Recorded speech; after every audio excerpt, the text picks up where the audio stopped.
Magandang gabi mga kaloto and welcome to LRT PH channel para alamin ang mga loto results ngayong Miyerkules, November 20, 2024.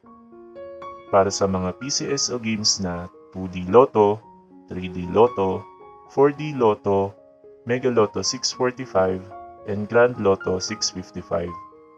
Pero bago ang lahat, kung bago ka pa lamang sa aming channel, ay huwag kalimutang mag-like, mag-comment at mag-subscribe para updated ka sa daily lotto results ng PCSO.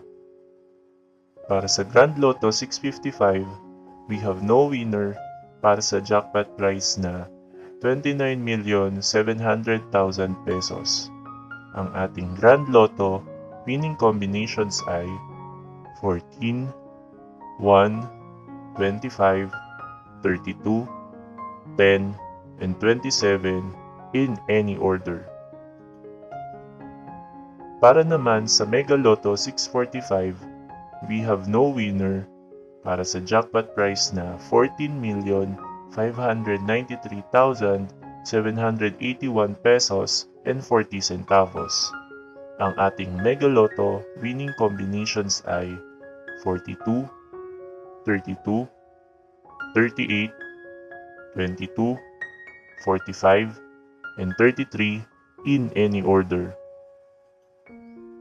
Para naman sa ating 4-digit lotto, ang ating winning combinations ay 5, 0, 7, and 2 in exact order. Para naman sa 3-digit lotto for 9 p.m. draw, ang ating winning combinations ay 0, 3, and 4 in exact order.